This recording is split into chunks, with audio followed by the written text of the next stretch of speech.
გამარჯობა. ეთერშია გადაცემა ერთობიდან ერთსულოვანებამდე. მე გახლავართ დავით გალეგაშვილი. მიყავს გადაცემა მე და ბატონ ლევ გეუნჯიანს. ჩვენი გადაცემების ციკლის სახელწოდება უმაღლესი განათლება 21 საუკუნეში და ჩვენი მედი გვაქვს რომ ჩვენი ორგანიზაცია, საზოგადოებრივი ორგანიზაცია, რომლის ხელმძღვანელებიც გახლავართ, დიდ წვრილს შეიტანს განათლების განვითარების საქმეში საქართველოში. ჩვენი ორგანიზაციის სახელია ერთსულოვანება საზოგადოების უფლებებისათვის. კიდევ ერთხელ მოგესალმებით. ბატონო ლევ. საინტერესო გადაცემა მიმდინარეობს.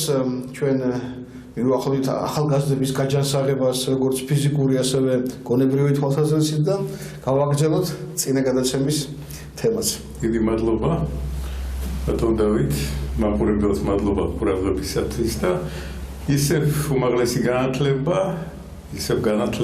რადგან უმაღლესი განათლება გარკვეულ ტრამპლინს მოითხოვს, გამდა მოვიდეს ახალგაზრდა და მადლობა მაყურებელს. ეხლა შევეცდებით რომ ოდნა შევაჯამოთ რა გზა გავიარეთ. აი ჩვენი თვალსაჩინოება, ყოველთვის თვალსაჩინოებაზე ვსაუბრობ და ეს ძალიან მნიშვნელოვანია, იმიტომ რომ არა მარტო სიტყვიერად გვესმის ერთმანეთის, არამედ ვაჩვენებთ მოდელებს, რეალობის ობიექტებს და ასე შემდეგ. და გვახსოვთ ჩვენი რეალობა, რომელიც ჩვენს გარეთ არის, ტექნოსფერო, ფერები ისევ შეიძლება თქვენ თვითონ შეარჩიოთ და გვისმენენ ახალგაზრდები, არა მარტო ახალგაზრდები, მასწავლებლებს მიმართავ. მოდით თქვენც ისარგებლეთ აი ამ ანალოგიებით, აი ამ მოდელებით. ავაწყოთ აი ასეთნაირად აი ჩვენი სამყარო, მსოფლმხედველობა, როგორ არის აწყობილი. ანუ რეალობა, ტექნოსფერო, ამ რეალობაში ვცხოვრობთ, უკვე რაც ჩვენ შევქმნით, როგორც უკვე ბიოლოგიური, ყველაზე მეტად ყველაზე სერიოზულად განვითარებული ინტელექტით აღჭურვილი ბიოლოგიური სახეობა ამ პლანეტაზე შევქმნით და ეს ნოოსფერო, საწოდნის სფერო არის ურთიერთობაში ამ სამყაროსთან. ახლა კულტურა საუკეთესო იდეებია რეალიზებული სხვადასხვანაირად მეცნიერება, რომელიც ცდილობს რომ შეისწავლოს ეს ყველაფერი და ამის გვირგვინი ადამიანი, რომელიც ამას ყველაფერს ახერხებს. კიდევ ვილაპარაკეთ იმაზე, რომ ჩვენს განკარგულებაში არის რაღაც იდეები, რაღაც წარმოდგენები, რაღაც ობიექტები, მოდელები, რომლებიც აერთიანებენ ამას ყველაფერს. ხო, ანუ აი ასეთი კომპლექტი ძივების რომელთა საშუალებით ჩვენ ვაერთიანებთ აი ამ მოდით ბრტყელია რომ სფერო დავარქვა ვაერთიანებთ ამას.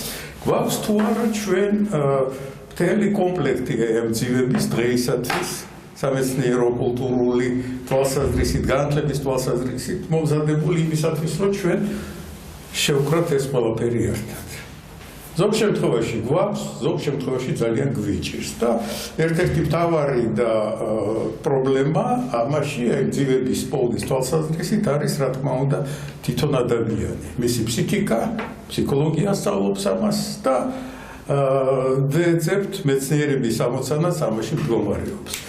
მოდით მე კიდევ ერთ მაგალითს მოგიყვანთ აი ჩემი სასკოლო პრაქტიკიდან, ეს ძალიან მნიშვნელოვანია ჩვენთვის, რამდენად გვესმის, აი როდესაც არის გაკვეთილი, როდესაც არის ლექცია, ურთიერთობა მასწავლებლის და მოსწავლის ან სტუდენტებს შორის რა არის. აი ჩემს სასკოლო პრაქტიკის დროს, ვაში მესამე კურსი დავასრულეთ, კურსი მოვისმინეთ და ჩემ თანაკურსელთან ერთად, რომელიც სერიოზული მათემატიკოსია, გოგი ჯანელიძე, ვართ მათემატიკის გაკვეთილზე, მე-10 კლასში.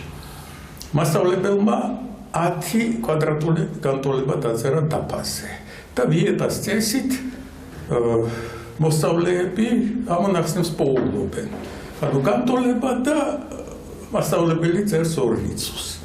პირველი განტოლება მოხსნეს, მეორე განტოლება, მესამე 10 განტოლება სულ და მე-9 განტოლებაზე აახენა ერთი გოგონა და ეკითხება ამამითხარი პასუხები და გოგონა პასუხობს ორ რიცხვს. ჩემი თანაკურსელი წამოხდა, თითქოს დენმა დაარტყა. მე უცებ ვერ მივხვდი რაშია საქმე და მასწავლებელი ეუბნება ამ გოგონას რომ ისევ აი როგორც იყავი ჩამორჩენილი თუ კიდევ რაღაც სიტყვებით გძინავს გაკვეთილებზე დროა გამოიღვიძო და გოგის ვეკითხები გოგი რაშია საქმე ეს გოგონა გენიალური მათემატიკოსია მეუბნება ჩვენ ფაკულტეტზე ცნობილი გენიოსი ნახე ამ რიცხვების მიერ ასახული კანონზომიერება როგორ ლაგდება ეს ყველაფერი მე ვერ დავინახავდი მათემატიკოსმა დაინახა ეს ყველაფერი და ზუსტად ის ორი რიცხვი გამომდინარეობდა იმ რიცხვთან წყურიბების რომელიც ჩავეწერა დავინახე ეს ყველაფერი სერიოზული რაღაცა ანუ როგორ მოხდა ეს ყველაფერი დასრულდა გაკვეთილი გოგის მეუბნები დაველაპარაკოთ გოგონა საიდან როგორ რანაირად აღმოაჩინა ეს ორი რიცხვი მივედით თან ისეთნაირად ვიქცეოდით ჩვენ გაკვეთილების დროს რომ მასწავლებლები ვისაც მიიღავდა პრაქტიკა გვაკვირდებოდნენ ჩვენს რეაქციებს და დაინახა რომ ჩვენ მივედით ამ გოგონასთან შესვენების დროს და რაღაცას ველაპარაკებით და ვეკითხებით ეს ორი რიცხვი საიდან გაგიჩნდა როგორ აღმოაჩინე ეს ორი რიცხვი და აი მართლა მასწავლებელი მართალია კი არ მეძინა მაგრამ ჩემ ფიქრებში ვიყავი რაღაცაზე ვფიქრობდი და როდესაც მკითხა უცებ რაღაცამ ეს ორი რიცხვი მიპასუხა ამ შემთხვევაში მე ამას რაღაცა მათქმევინა ხო რაღაცა მათქმევინა ანუ არაცნობიერმა თუ ფესნობიერმა ფსიქოლოგები იტყვიან რომ ჩვენ ტვინი ისეთნაირად მუშაობს რომ მიუხედავად იმისა რომ აი ამ გოგონას სხვა წარმოდგენები ქონდა სადღაც მოგზაურობდა ალბათ თავის მოსაზრებებში რაღაცა იყო მისი ასე ვთქვათ აი ამ გაკვეთილზე ყოფნის სადარაჯოზე და უპასუხა ეს ორი რიცხვი ძალიან დავფიქრდი ამაზე ანუ ეს იყო ჩემთვის პირადად აღმოჩენა იყო და აი ეს ორი რიცხვი რაღაცა მიპასუხა რაღაცა გაელვება მოხდა. ანუ აი ეს საინტერესო ფენომენი ნამდვილად ხშირ შემთხვევაში დაიკვირება, როდესაც ვეძახით ამას ინტუიციას, ვეძახით ამას კიდევ რაღაცებს, მაგრამ მე ვფიქრობ, რომ ყოველთვის აი აქედან გამომდინარე ასეთი დასკვნა უნდა გავაკეთოთ აი ჩვენ შემდგომი საუბრისათვის, რომ არა მარტო ცნობიერად, არამედ სიტყვებით, ნახატებით, ნახაზებით მუშაობთ ჩვენ ერთმანეთს ვაწვდით ინფორმაციას, ვიღებთ ამ ინფორმაციას გადავცემთ, არამედ კიდევ ჩართულია მექანიზმი, რომელსაც ზოგ შემთხვევაში ვიყენებთ, ზოგ შემთხვევაში ვერ ვიყენებთ ჩვენ. ანუ საკუთარ თავს თუ შევხედავთ, თუ დაველაპარაკებით საკუთარ თავს, რატომ გავაკეთე ეს, ანუ რატომ მოვიქეცი ასე, ან ისე ალბათ წინ წავიწევი. აი ეს მძივები, რომლებზეც აი ჩვენ ახლა ვსაუბრობთ. განათლების პრობლემა იმაში მდგომარეობს, რომ აი ეს დამაკავშირებელი ფსიქოლოგიასა და ის ჩვენს შიგნით არსებულ რეალობასთან, აი მექანიზმთან არის ძალიან შესუსტებული. არ ვიცი ახლა რა ბედი ეწვია ამ გოგონას, მაგრამ აშკარად გოგი ჯანელიძეს და არა მარტო გოგი ჯანელიძეს დასკვნით გენიალური მათემატიკოსი აღმოვაჩინეთ. არის თუ არა სკოლაში აი ისეთი ტესტების, ისეთი მეთოდიკა, რომ აი ამ გენიოსის აღმოჩენა მოხდეს, მისი დაფიქსირება მოხდეს და მე უმაღლეს განათლებაში, სადაც აი ამ ნაპოვნი ალმასის უკვე ბრილიანტად ქცევის პროცესი უნდა განხორციელდეს, არის უკვე გარკვეული რეკომენდაცია, არის თუ არა, მუშაობს თუ არა სკოლა ამაზე. ეს არის ერთ-ერთი პრობლემა, რაც ახლავს. როგორ შეაფასებთ საქართველოს საშუალო განათლების სისტემას ამ თვალსაზრისით? ძალიან დაბალი ნიშნით. ანუ პრაქტიკულად ეხლა ეს დროს უმაღლესი ნიშა გვეჭირა ჩვენ და ეხლა დაეჭვა ხო? სასწაულია, იცით რა დონეზე ვიყავით. აი მე ყოველთვის აი ეხლა ვქეკავ, ასე რომ ვთქვათ, ხო? ჩვენ წარსულს და ეს აბსოლუტურად არ ეხება იმ მანკიერ იდეოლოგიას, ხოვბას და ასე შემდეგ, ხო? იმიტომ ის კომუნისტური იდეოლოგია სადღაც გვერდზე იყო საქართველოში, ხო?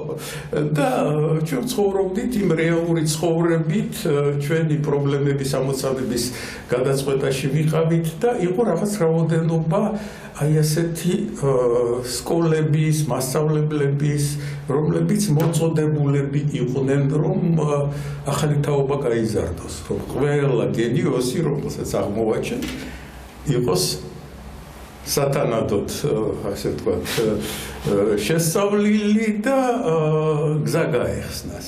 ერთხელ გელაპარაკეთ თქვენ, რომ მარკ ტვენს დაუწერია ესეთი იუმორისტული მოთხრობა არის, მაგრამ ღრმაშინა არის, მე ასე ვფიქრობ, ქართულად არის ეს ნათარგმნი კაპიტან სტორმფილდის მოგზაურობა სამოთხეში.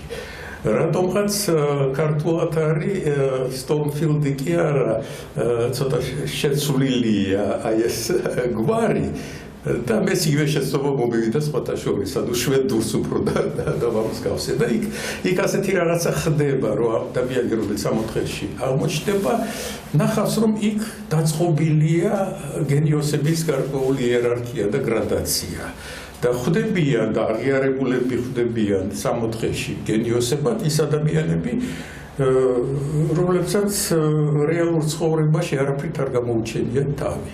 ანუ დაკარგულები აღმოჩნდნენ ცივილიზაციისთვის, თუმცა უფალმა დააჯილდოვა განსაკუთრებული ნიჭით და რატომღაც არ მიეცათ რეალობაში საშუალება. აი ჩვენ თუ განათლების მიმართ, უმაღლესი განათლების მიმართ, აი ამ ეტოპობრივად დაწყობილი მიმდევრობის მიმართ, აი ესეთ კრიტერიუმს ჩამოვაყალიბებთ, რომ არც ერთი გენიოსი არ დარჩება აი ამ მოდით აი უხეშად დავარქვათ კონვეიერში თავისი ბუნებრივი ნიჭის რეალიზაციის გარეშე, მაშინ ჩვენ სერიოზულ რაღაცას მივახცევთ და საქართველოში იყო თავის დროზე აი ასეთი მათემატიკური სკოლების, მათემატიკური სკოლა დავამთავრე 42 იყო რაღაცა ესეთი მიმდევრობა, აწყობილი იყო ესეთი სისტემა, რომ მასწავლებელი ურჩევდა მოსწავლეს, რომ იცი რა, ვფიქრობ, რომ შენი ჭირი ხარ, მოდი გადადი, შეეცადე, გაიარე კონკურსი, გადადი მათემატიკურ სკოლაში და გააგრძელე აი ესეთი სწავლება შენი განვითარება. აი, როდესაც საქართველო გათავისუფლდა და დაიწყო რეფორმა, მაშინ რატომღაც თავისუფალი თუ რა დავარქვათ ამას განათლების რაღაც იდეიდან გამომდინარე, შეწყდა და გაუქმდა ესეთი სკოლების გრადაცია. პრაქტიკულად მათემატიკური სკოლების სტატუსი გაუქმდა.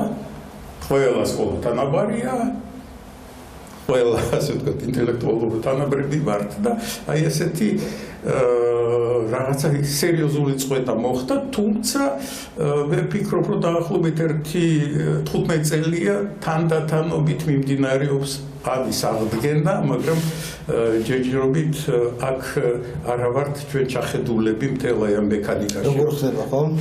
როგორ ავაწყოთ? ანუ იყო თავის დროზე, იყო გარკვეული მოთხოვნილება, ახლა თუ შემეკითხებით, საიდან მოდის ეს ყველაფერი, აი ესეთი რეტროსპექცია ძალიან მნიშვნელოვანია. და ალბათ უნდა ვახსენოთ მეორე მსოფლიო ომი, აი მაშინ პრაქტიკულად მეცნიერებმა, ტექნოლოგიებმა და აი ამ კოალიციის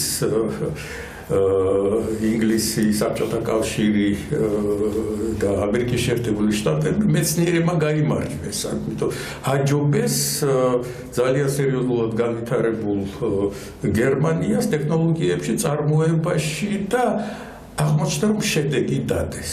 დიდ მსხვილ ომში ტექნოლოგიური საწარმოო გამარჯვება და ეს ხალხი მოვიდა რაღაც პერიოდით ეს ხალხი მოვიდა აი ამ განათლების მართვის სათავეებში.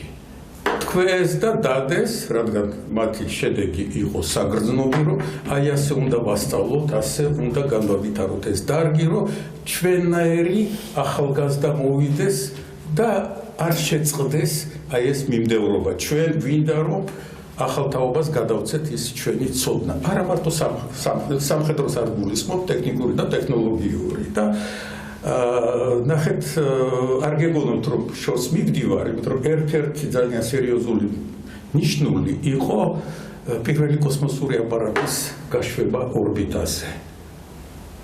საბჭოთა კავშირმა გაუშვა. 57 წელს. საბჭოთა კავშირმა გაუშვა. საბჭოთა კავშირმა გაუშვა.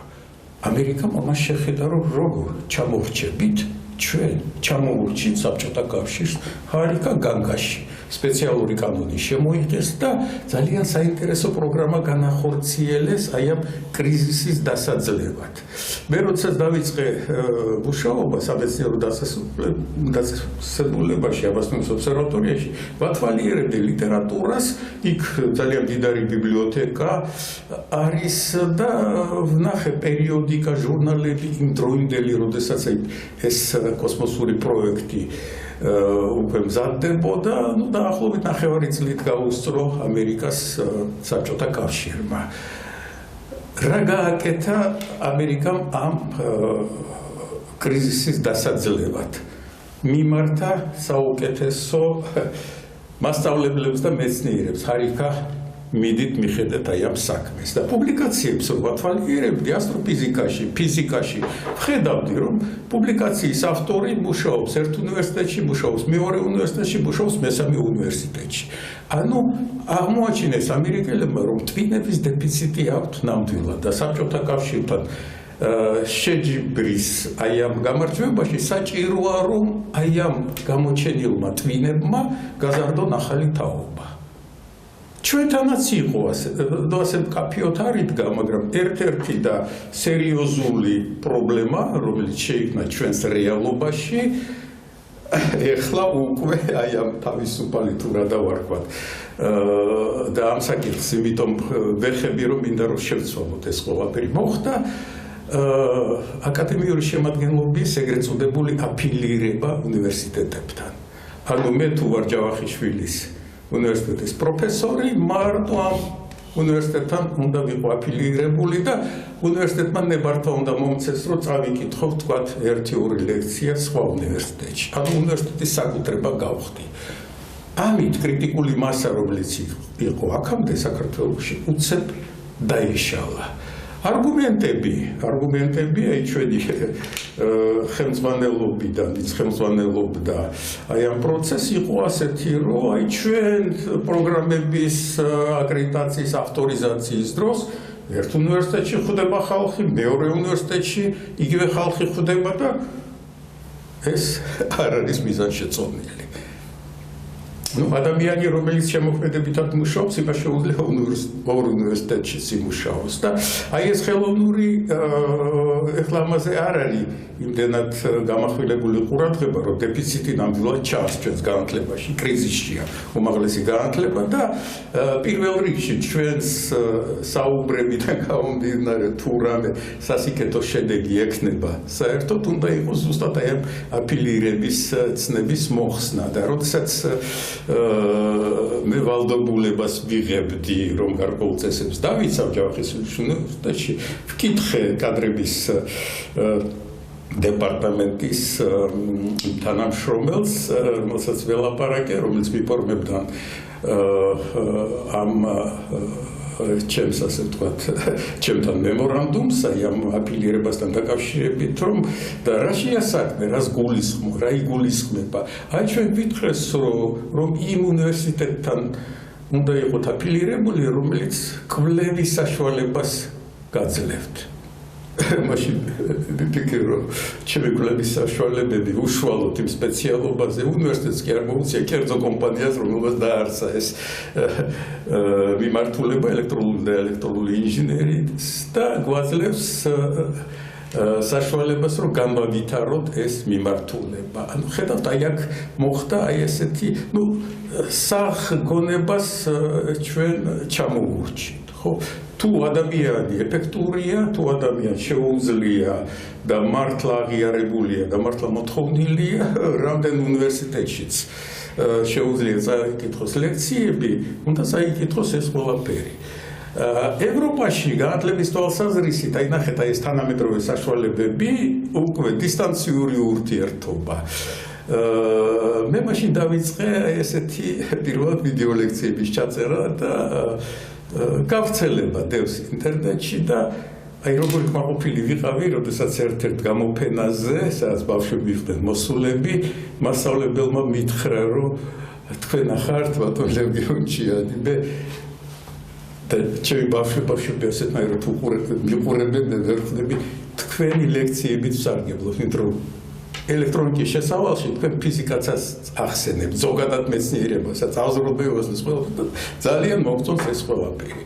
ანუ მე დავიწყე აი ამ აფილირების წინააღმდეგ, გარკვეული ზომების მიღება, იმიტომ რომ ჩემი ამოცანა უფრო მაღლა იდგა. და აი აქედან გამომდინარე, ნახეთ, ჩვენ მარტო უმაღლესი განათლების პრობლემებზე რომ ვილაპარაკოთ, ჩვენ გაგვიჭირდება, მასალა უნდა მოდიოდეს ჩვენთან შერჩეული და ისევ კლიანობაში რომ შევკრათ ეს ყველაფერი, წარმოდგენა ჩვენს მსოფლმხედველობაზე, აი აქ ფსიქოლოგიური ფენომენი რომ გაგვიჩნდეს ჩვენ, როგორც მასალა უმაღლესი განათლებისათვის, ყველა სტადია უნდა გაიაროს. მე ასე დასმას ვაკეთებ, რომ აი ასეთ მდგომარეობაში მყოფი ზოგადი განათლება, მოდით აი უხეშ ტერმინს გამოვიყენებ, მასალას მიფუჭებს. ანუ ვერ ანვითარებს, თრგუნავს იმ ფსიქოლოგიურ ობიექტს, რომელიც მე-6 კლასშია და ჩემთან უნდა მოვიდეს. მოდით აი კიდევ ერთი მაგალითი იგივე პრაქტიკიდან, უკვე მე-6 კლასია, მაშინ იყო საინტერესო პერიოდი, როდესაც დაწყებული იყო განათლების რეფორმა, მათემატიკის რეფორმა განათლების. რომელი წლებია? ეს იყო 70-იანი წლების დასაწყისი, 12-13-14 ეგრეთ წოდებული კოლმოგოროვის რეფორმა იყო და ჩავარდა ეს რეფორმა, იმიტომ რომ დიდმა მეცნიერებმა, მათემატიკოსებმა გზები ვერ მონახეს, ანუ დიალოგი ვერ გამართეს მასწავლებლებთან, ფსიქოლოგებთან, რომლებიც უნდა მასწავლებლები მოუმზადებლები აღმოჩნდნენ, ხო? მოუმზადებლები აღმოჩნდნენ. ანუ მასწავლებლებს მოუვიდა მშრალი, ასე ვთქვათ, ინსტრუქცია, მეთოდური ინსტრუქცია, სახელმძღვანელო და მასწავლებლები ბეჯითად ასრულებდნენ გარკვეულ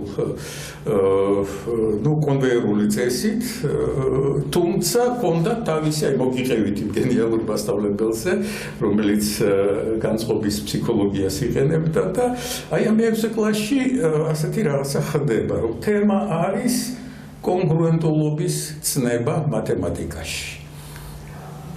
და მასწავლებელი ამბობს, რომ აი შემდგომ ჩვენს გაკვეთილზე სტუდენტები მოამზადებენ ამ თემას, მე ვფიქრობ, რომ ძალიან გაუჭირდებათ, იმიტომ რომ ჩემი აზრით ეს სახელმძღვანელო ხელში უკავია, ვინც დაწერა ეს სახელმძღვანელო, იმასაც უჭირს ამ ცნების განმარტება. ანუ ესეთი გამოწვევა მივიღეთ ჩვენ. ეხლა წლები გავიდა, დაახლოებით 5 წლის წინ მე აღმოვაჩინია ესეთი რაღაც, არის ერთი ცნობილი რუსი ფსიქოლოგი ჩერნიგოვსკაია, რომლის ვიდეო ლექციები გავრცელებულია მილიონობით, ასე ვთქვათ, ნახვა აქვს და ასე შემდეგ და ეს კალთანი ლაპარაკობს, რომ როგორ შეიძლება, ანუ 5 წლის წინ და დღესაც აქტუალურია ეს საკითხი, როგორ შეიძლება ჩვენ ვასწავლოთ და ვესაუბროთ მე-6 კლასელს და აუხსნათ აი ესეთი ურთულესი ცნება, როგორიც არის კონგრუენტულობა, ვაფიქრე. რაშია საქმე, ანუ დღემდე არ არის გადაწყვეტილი ეს პრობლემა. პედაგოგი ჯანელიძე ჩვენ მოვილაპარაკეთ, როგორ უნდა აუხსნათ ბავშვებს ეს რაში მდგომარეობს არსი და არსი, საერთოდ განათლების არსი, რაში მდგომარეობს, რომ ჩვენ აი ეს ჩვენი ტექნოსფერო რეალობა, კულტურა, მეცნიერება და აი ამათ შორის თუ დაკარგულია კავშირი, რეალური ობიექტების წარმოდგენის თვალსაზრისით, ეს აი ამ შემთხვევაში მძივი იყოს რეალური ობიექტი. ჩვენ ძალიან გაგვიჭირდება და ეს არის და ეხლა აგიხსნით, ეხლა იწყება გაკვეთილი. გოგი ზოგადად ლაპარაკობს მათემატიკაზე, რაღაც წარმოდგენებზე და ჩემი ჯერი დგება აი ამ ახსნის თვალსაზრისით. ეხლა მასწავლებლებიც გიყურებენ და არა მარტო მასწავლებლები და მოდით ისარგებლეთ აი ამ წარმოდგენით. და განახებთ, რომ მარტივზე მარტივია ეს ყველაფერი. დავხატე სამკუთხედი დაფაზე. ვინ გამოვა დაფასთან ბავშვებს ვეკითხები. თუ უკვე მივხვდნენ ისინი რომ რაღაც საინტერესო რაღაცა იწყება და აცია ერთმა ბავშვმა ხელი და იქამდე კლასს რო ვაკვირდებოდით ჩვენ უკვე მასწავლებელმა დაგვანახა ვინ არის წარმატებული, ხუთოსანი, ვინ არის ოროსანი, ოროსნებმა აციეს ხელი. ანუ მათი ფსიქოლოგიური წინასწარი განწყობა იყო უფრო საბრძოლო. და გამოდის ერთი ბიჭი და მეუბნები, აბა შეხედე ამ სამკუთხედს, შეხედა სამკუთხედს, შეგიძლია იგივე სამკუთხედი დახატო, მაგრამ გაზარდო მისი ზომა. უკვირს დახატა, შეხედა, თან მთელი კლასი ხედავს, რომ ხელებით, რაღაც თავით, რაღაც მოძრაობებით, რაღაც ოპერაციას აკეთებს და გვერდით დაუხატა სამკუთხედი. მსგავსობის ცნება ყველას გვესმის. მეუბნები ახლა დახუჭე თვალები და ეს შენ დახატული სამკუთხედი შეგიძლია შემოატრიალო? კი, ორ გამიჭირდება და ვხედავ და მთელი კლასიც ხედავს ამას, რომ აი ესე თავს დაახრის, მაგრამ დახატა. ანუ ამ ობიექტის ტრანსფორმირება დაიწყო აი ამ დაფაზე. ძალიან კარგი.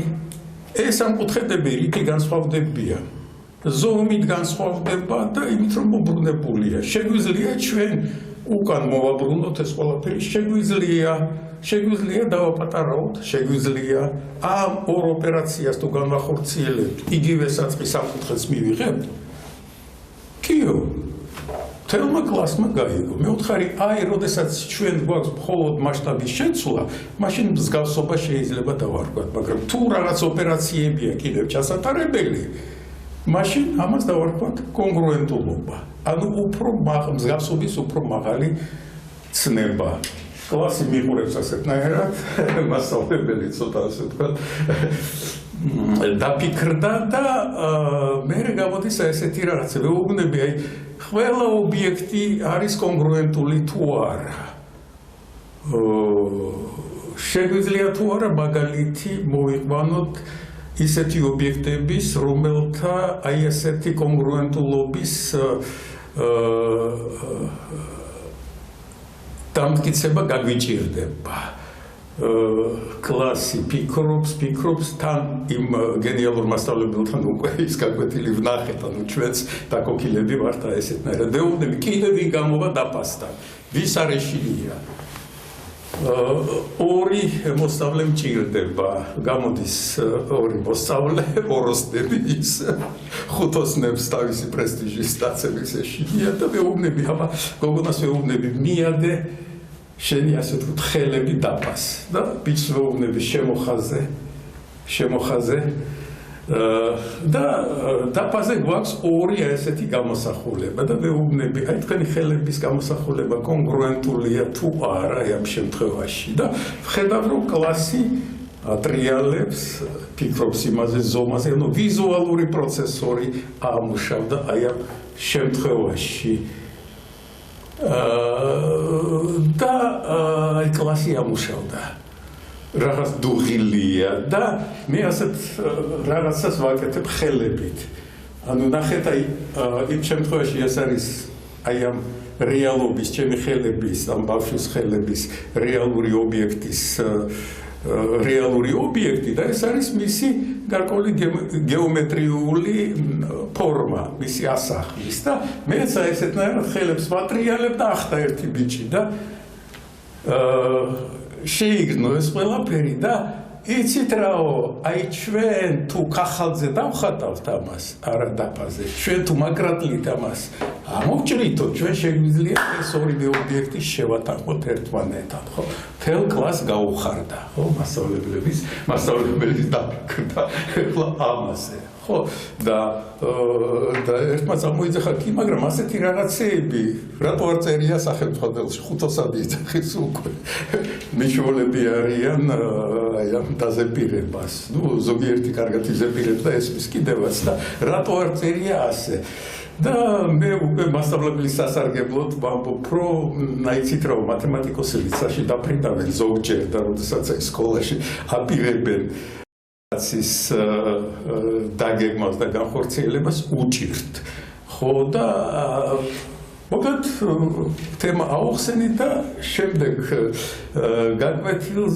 გაკვეთილზე უნდა ბავშვები უნდა გამოვიძახოთ.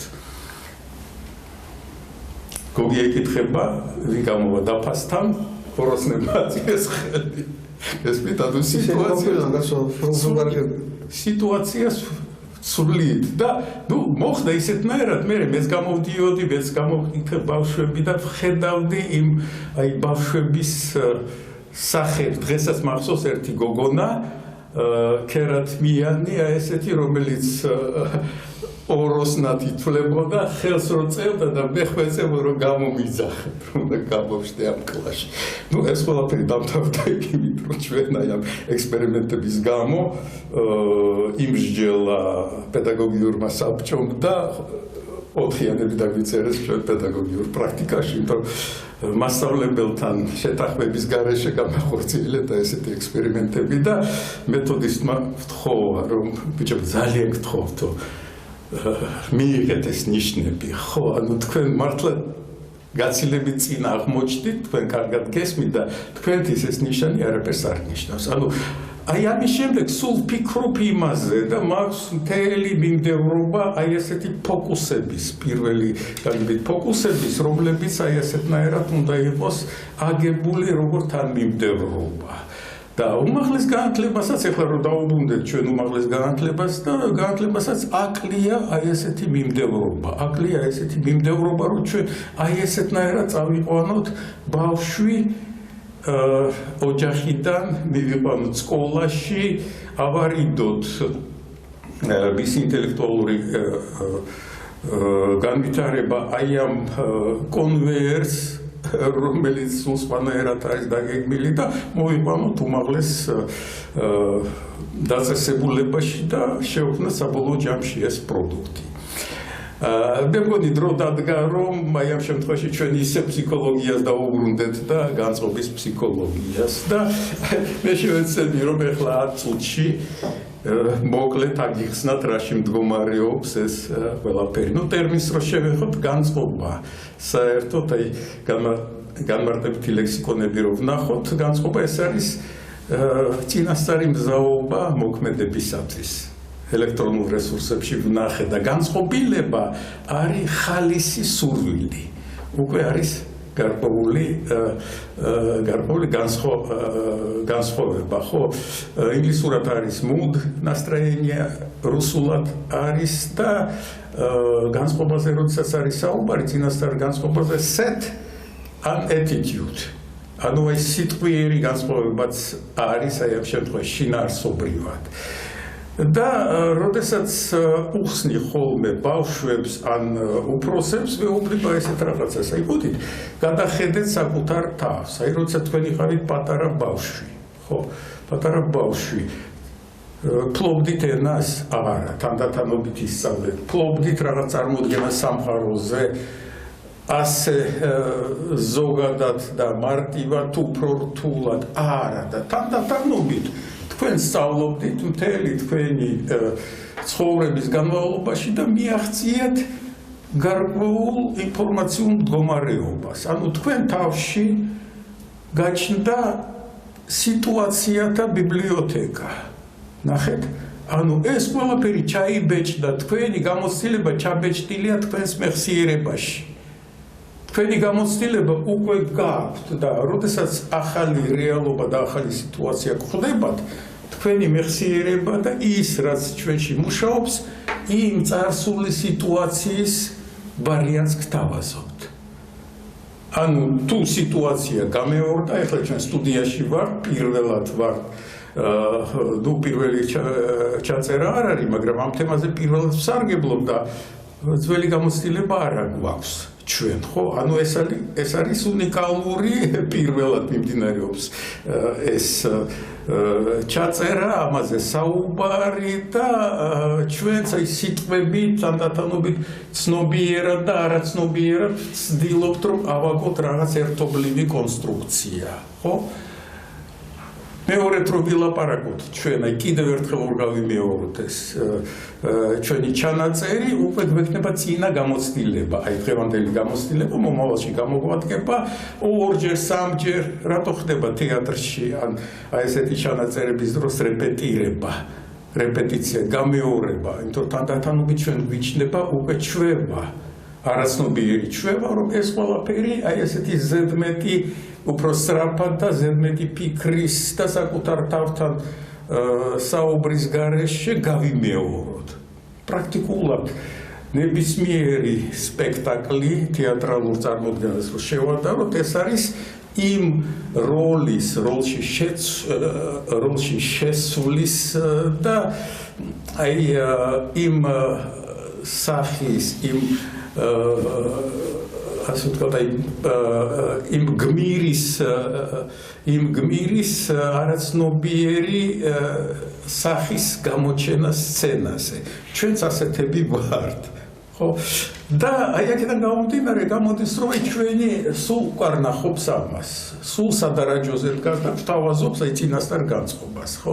ეხლა ერთი პუბლიკაცია მაქვს აი ამ თემაზე, სადაც ეს საკითხი გამიხილე, რომ აი ფსიქოლოგია უნდა მიხედოს საერთოდ საკუთარ თავს და განწყობის ფსიქოლოგია, რომელიც აი ესეთნაირად არის, რომ ჩვენი პროგრამული ბიბლიოთეკა, ჩვენი სიტუაციების ბიბლიოთეკა სულ ვითარდება და ჩვენ ამით ვსარგებლობთ. რაც უფრო მოქნილია ეს ბიბლიოთეკა, უკეთესად ვართმევთ თავს რეალობას, ხო? ცუდად მოწყობილ ბიბლიოთეკაში უნდა კატალოგში ჩავიხედოთ, უნდა ვნახოთ რომელ თაროზე დევს, მაგრამ კარგი ბიბლიოთეკარი თავისი პრაქტიკიდან გამომდინარე უკვე იცის, სად რა წიგნი დევს და სწრაფად გვაწვდის ამ ინფორმაციას. აი ეს არის და ეს პუბლიკაცია ნახეს ლენინგრადში, სანქტ-პეტერბურგში არის ერთი საინტერესო ცენტრი და ნახეს ინტელექტუალური ცენტრია, საკმაოდ სერიოზული და ნახეს, რომ ძალიან გამოადგებად და ტერმინიც კი შეცვალეს. რუსულად არის უსტანოვკა, პრედუსტანოვკა. აი მოდით აი ჩვენს შევეცადოთ, რომ განწყობაზე როდესაც ვსაუბრობ, წინასწარი განწყობა ყოველთვის გვახსოვდეს და რაც შეიძლება ხშირად გავიმეოროთ, რომ ჩვენი სიტუაციების ბიბლიოთეკის სარგებლობა. აქედან გამომდინარე ჩვენ გადმოვდივართ იმაზე, თუ სიტუაციას რამდენად სწორად ვაფასებთ. ანუ აი დღევანდელი სიტუაცია ის შემოთავაზება ჩვენი მეხსიერების რამდენად შეესაბამება ერთმანეთს. ცდება თუ არა ჩვენი ის ფსიქოლოგიური არსი ადარებს თუ არა ამ სიტუაციებს ადეკვატურად და აი აქ იწყება დიმიტრი უზნაძეს გენიალობა, რომ ილუზიები გვიჩნდება. ჩვენ აი ამ სიტუაციების გაიგივების დროს ვცდებით ხშირად და გვინდა ერთი გამოვდის მეორე, ხო? ანუ არასწორად გავაიგივეთ. აი აქედან გამომდინარე ჩვენ უკვე ფსიქოფიზიოლოგიურ საკითხებს ვეხებით, რამდენად ადეკვატურად არის ჩაწერილი ჩვენს მეხსიერებაში აი ეს სიტუაცია, რამდენად ადეკვატურად არის შედარებული ეს სიტუაცია ახალ სიტუაციასთან. შეესაბამება თუ არა? როდესაც შეესაბამება, როდესაც ჩვენ იგივე შედეგს ვახცევთ, როგორც იყო წარსულში, ვახობილდებით, არაცნობიერად განხორციელდა ეს ყველაფერი და არც კი ვფიქრობთ ამაზე, მაგრამ როდესაც შედეგი განსხვავებულია, აი მაშინ ვხდებით ადამიანები ზუსტად, ვიწყებთ ფიქრს, რატო არ გამომივიდა ეს, რაში შევცდი.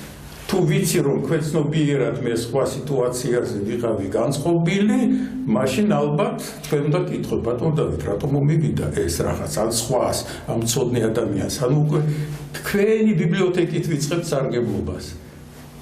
წიგნში ჩავიხედე, რა მომივიდა, რატომ დავეჯახე, ვთქვათ კარებს, ამ შემთხვევაში მინის კარები იგულისხმება, იმიტომ რომ გაწმინდეს ეს ყველაფერი, ადრე თუ ვხედავდი ამ კარებში თუ შემოვდიოდი და ყოველთვის ქონდა ასეთი აბრა ღიარი მაღაზიაში, ნამდვილად მომივიდა ასეთი რაღაცა და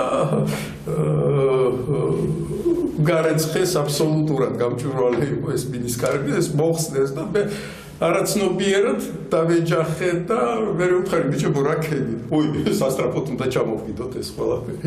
ჯავახიშვილის უნივერსიტეტში სტუდენტები ეჯახებოდნენ ქვედა სართულზე ერთ ესეთ ადგილს, სადაც იყო გასასვლელი და აქეთ იყო მინის ტიხრები იყო. მე უნივერსიტეტის სიმბოლო დააკრეს, იმ დროს სტუდენტი ეჯახებოდა.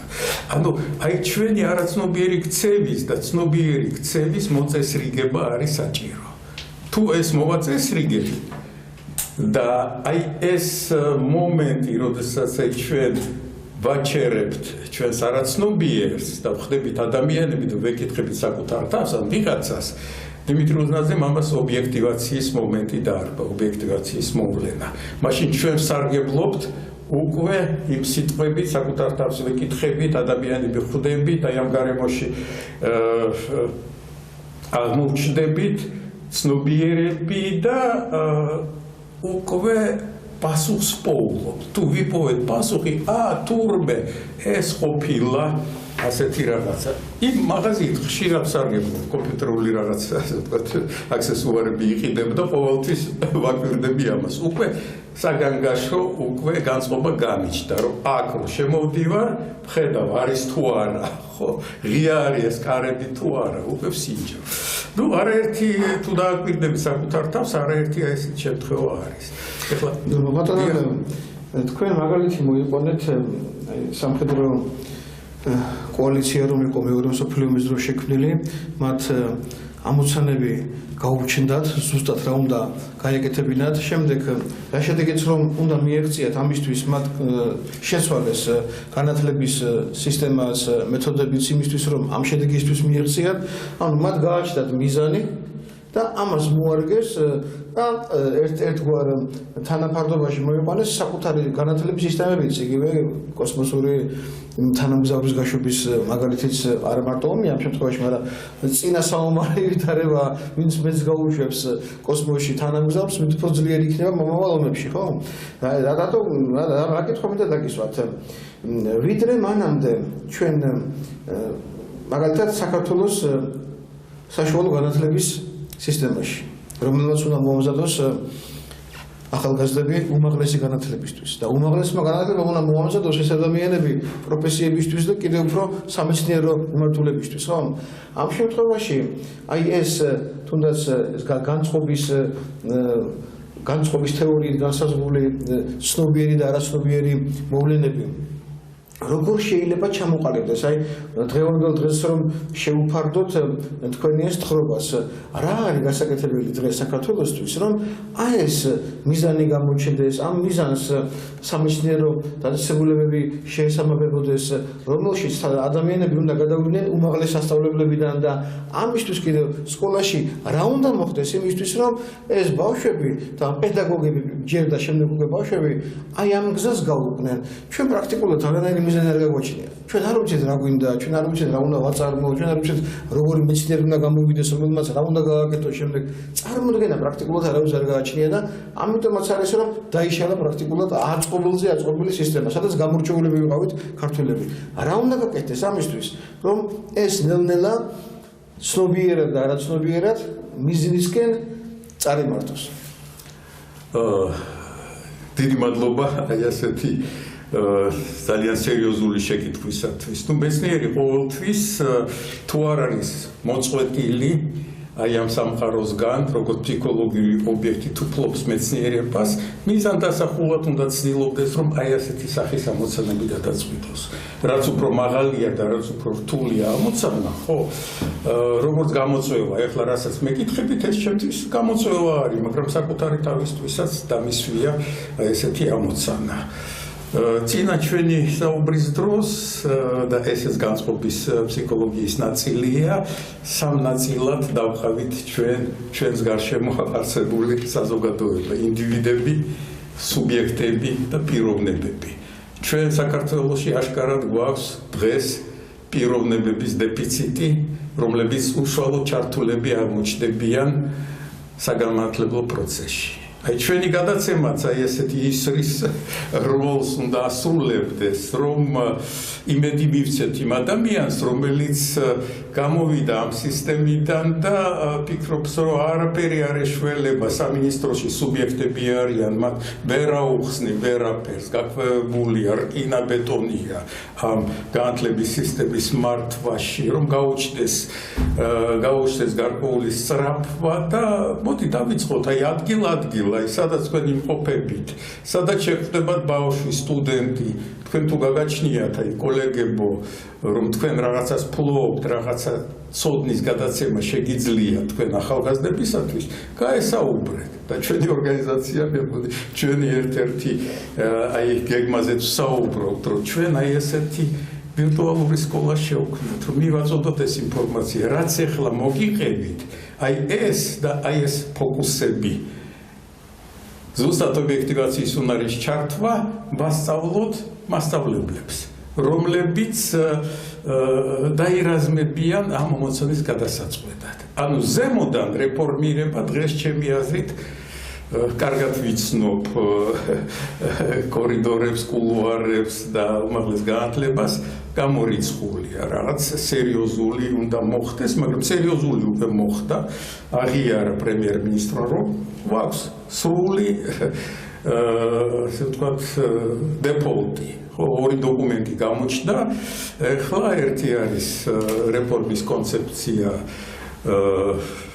სასკოლო განათლებაში, მეორე არის უმაღლეს განათლებაში, ცალ-ცალკე განიხილებიან ესენი და ჩვენ უნდა დავიწყოთ აი ამ დოკუმენტებზე მუშაობა, ხო? და ჩვენ მაყურებელთან, მასწავლებლებთან ერთად უნდა გავარჩიოთ ეს ყველაფერი. ანუ პირველ რიგში უნდა გამოვხოთ ის ადამიანები, მოვიზიდოთ ის ადამიანები, არასამთავრობო ორგანიზაციაში გავაერთიანოთ და დავიწყოთ აი ესეთი საუბრები, რომ კონკრეტულად მე თუ მაქვს მთელი ჩემი ბიბლიოთეკა, არა მარტო გაგორებული ბურთი, არა მარტო სამკუთხედები, არა მარტო კონგრუენტულობა, მე შემიძლია აი დამიჯერე მთელი ფიზიკა ავაწყო ასეთნაირად, ეს უცებ კი არა, ჩემი ცხოვრების განმავლობაში სულ ვპოულობდი მარგალიტებს და გადავწია მასწავლებელს, რომ მოდით აი თქვენ ეს გამოიყენეთ. მაშინათვე იქნება ასეთი შეკითხვა, კი, მაგრამ ეს ხომ არ არის ეროვნულ სასწავლო გეგმაში.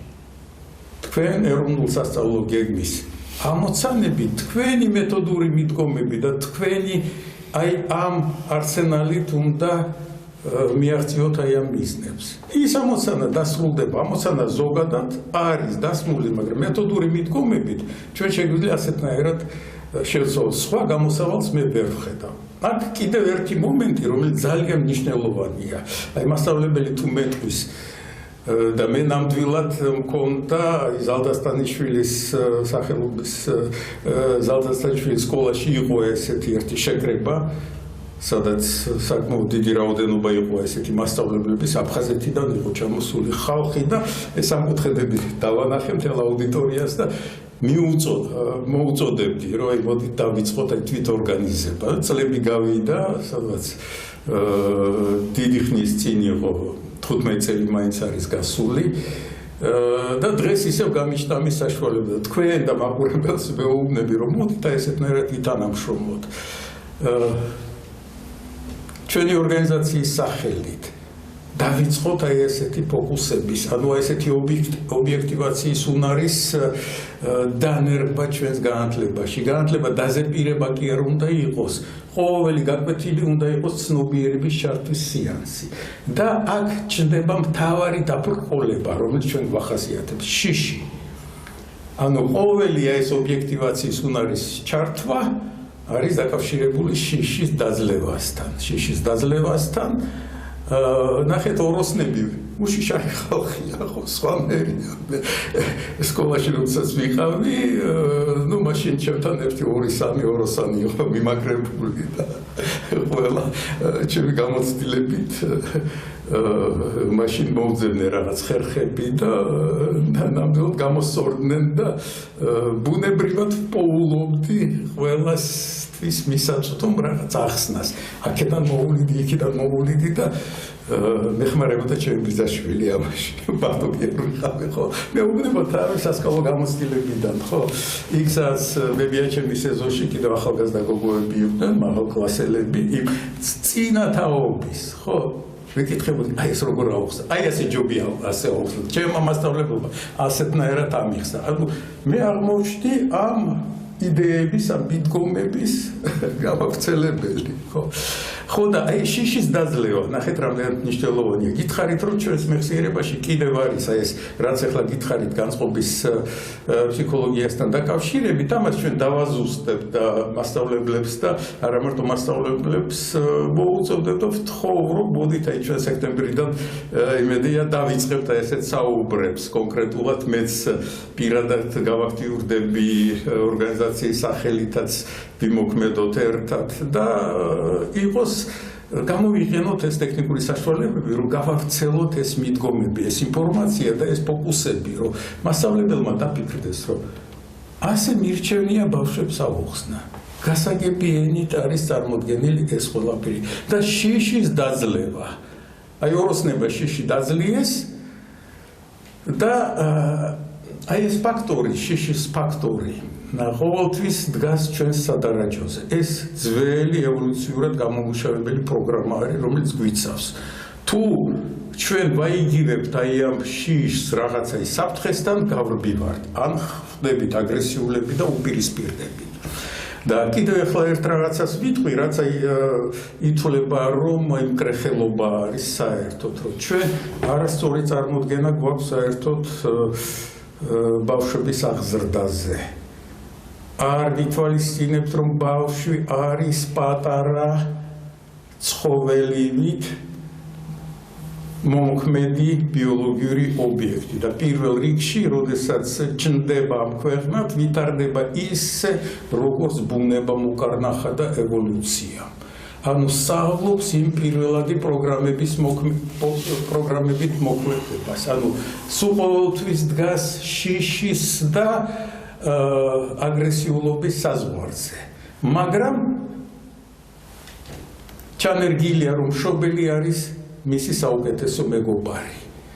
გარეთ თუ გადის საბავშვო ბაღში, იქ მასწავლებელი, აღმზრდელი უნდა გახდეს მისი მეგობარი, მაგრამ ბავშვი ცდილობს, რომ ივარჯიშოს აი ამ შიშის და აგრესიულობის პროგრამების გამართვაში მომავალი რთული ცხოვრებისათვის. მკრეხელობა არაზეც ლაპარაკობ, მაგრამ ნობელის პრემიით არის აღნიშნული ეს ყველაფერი კონრად ლორენცის ახსენებ და ეთოლოგებს, რომლებიც ლაპარაკობენ, რომ აი ესეთნაირად უნდა ავზარდოთ. პირველ ერთ მომენტს გავიხსენე თქვენებისთვის, ბატონო ლევ.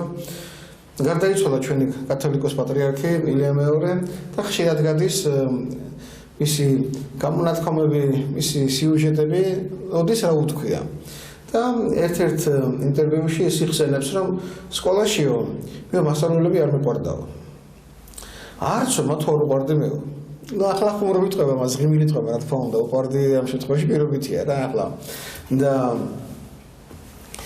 მოყვა მოკლედ ისტორია და შემდეგ ესეთი დასკვნა გავაკეთეო და ახლა ყველას ვეუბნებიო რომ მასწავლებლებსო რომ ბავშვსო ორიანს უნდა უწერთ ნურასოდესო იმიტომ რომ და შემდეგ ეს აქ ახსნელი ერთი ქალბატონი გამოვიდა ხევიდან მოხევე ქალბატონი რომელიც იქ სკოლაში მასწავლებელი იყო და ეს ჩვენ რომ პატრიარქმა შეგვქრებაო ეს გვითხრაო რომ ბავშვების გაუფრთხილდითო ბავშვებს გაუფრთხილდითო იმიტომ რომ ამანო შეიძლება დააბრკოლოს ისინი სწავლისკენ სწრაფვაშიო აი ამ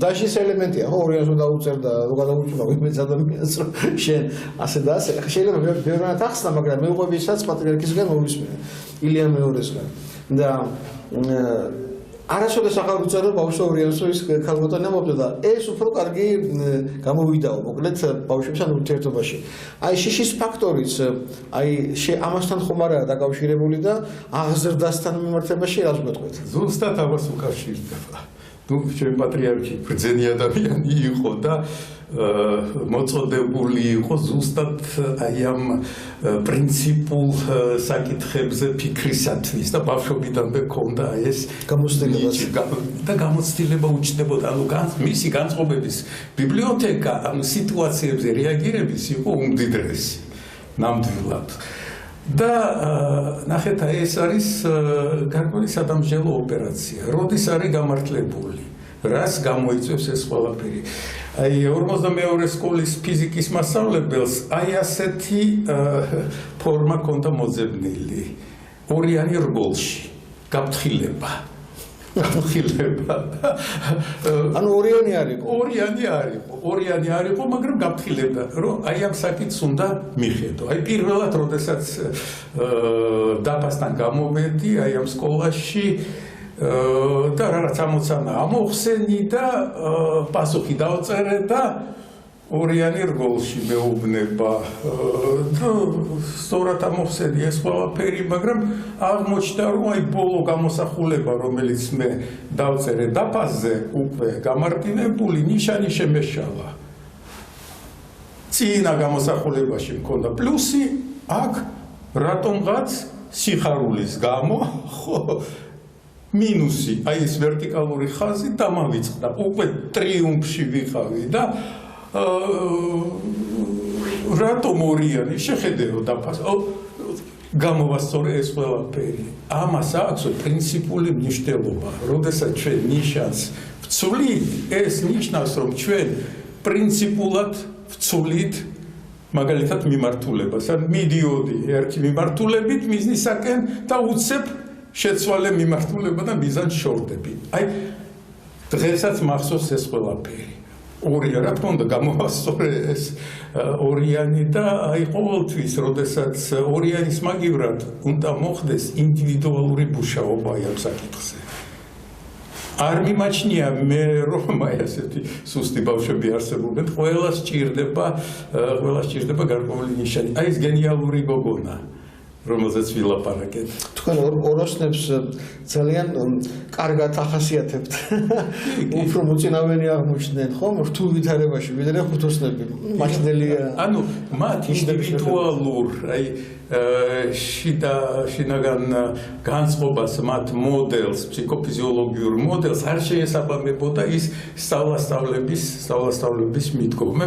ძალიან ბევრი რაღაცა შემიძლია მოყვე ამის თაობაზე და აი ბოლოს მინდა რომ აი შიში ისევ შიშ უბრუნდებით ისევ მე მინდა კონრად ლორენცი ვახსენო რომ სპორტი გადაგვარჩენს იმიტომ რომ ბავშვობიდანვე სპორტის მასწავლებელთან პირადი ურთიერთობა სპორტის მასწავლებელი როგორც მაგალითი ხო ჯანსაღი ცხოვრების ფიზიკური აღზრდის და შიშის დაძლევის მაგალითი სერიოზული როლი უნდა ითამაშოს. ანუ ბავშვი აი ნახეთ აი წარმოვიდგინოთ აი ესეთი რაღაცა რომელიც იმიტომ რომ პირველად ქსევის მოდელებზე არის აგებული ეს ყველაფერი. აი სპორტის მასწავლებელი რო ეტყვის ბავშვს, აბა მაჩვენე შენი მათემატიკის ნიშნები რა გაქვს იმაში, ხო? იცი რა გამოსასწორებელია. მე მქონდა ეს შემთხვევა, ჩემს ლექციაზე მოვიდნენ სპორტის მასწავლებლები და ლექციის შემდეგ კიდევ ერთ საათი ვილაპარაკეთ სპორტთან დაკავშირებით. და სულ აი ამის გარშემო დავდივარ. ბავშვობიდან უნდა იყოს აი ეს ობიექტივაციის უნარი, როდესაც ჩვენ ვიწყებთ უკვე შიშის დაძლევის შედეგად აზროვნებას და ადამიანები ხვდებით, ხო, აუცილებლად შიშის დაძლევის შედეგი უნდა იყოს. აი აქ არის ესეთი ძალიან საინტერესო კონგლომერატი. ისევ გაგვიგრძელდა ჩვენ აი ამაზე მაგრამ ეს ძალიან მნიშვნელოვანია. ბატონო ლეო, მოდით ესე გავაკეთოთ შემდეგი ან მომდენო რომელიმე გადაცემა ჩვენ სპორტს დაუთმოთ და ჩამოვაყალიბოთ გარკვეული კონსტრუქცია, რომლითაც საშუალება გვექნება მივმართოთ სპორტის სამინისტროს. დღეს შესანიშნავი მინისტრი ყავს საქართველოს, ბატონი შალვა გოგოლაძე, რომელთანაც ჩვენ შეგვიძლია რომ ეს საკითხები განვიხილოთ, რომ მათ ამ სამინისტრომ, სპორტის სამინისტრომ ყურადღება მიაქციოს სწორედ მასწავლებლების მომზადებას სკოლებისთვის, რომლებიც შეიძლება იყვანონ კიდეც სწორ გზაზე მთელი განათლების სისტემას. იმიტომ რომ განათლება ვეღარ ერევა ამ პრობლემას ჩანს. მოდით გამოვხოთ ორი საკვანძო სიტყვა. დიახ. მოდელი და კონსტრუქცია. ხო, აი ამას მივხედოთ. ანუ სასკოლო განათლების კონსტრუქციაში და საუნივერსიტეტო განათლების კონსტრუქციაში სპორტი აუცილებლად უნდა იყოს ჩაშედებული. მოდით ახლა ჩვენ ამით დავამთავროთ დღევანდელი გადაცემა. თქვენს წინაშე ეთერში იყო რუბრიკა უმაღლესი განათლება 21 საუკუნეში. მე დავით გალეგაშვილი და ბატონი ლევ გეონჯიანი გესაუბრეთ კიდევ ერთხელ განათლებაში არსებულ ვითარებაზე და იმედი გვაქვს რომ თქვენ ისევ ყურადღებით გააგრძელებთ ჩვენს მოსმენას, ჩვენ ასევე წარმოადგენთ ორგანიზაციას, საზოგადოებრივ ორგანიზაციას, ეს არის ერთსულოვნება საზოგადოების უფლებებისათვის, საზოგადოებას გააჩნია უფლება, როგორც თითოეულ ადამიანს ამ საზოგადოების წევრს და ერთ-ერთი მთავარი უფლება ეს არის განათლება. ადამიანმა განათლება უნდა მიიღოს საქართველოში. ამას ემსახურება ჩვენი ორგანიზაციაც და ჩვენი გადაცემებიც. ერთობიდან ერთწლოვანებამდე გემშვიდობებით შემდეგი გადაცემამდე. დიდი მადლობა. ნახვამდის.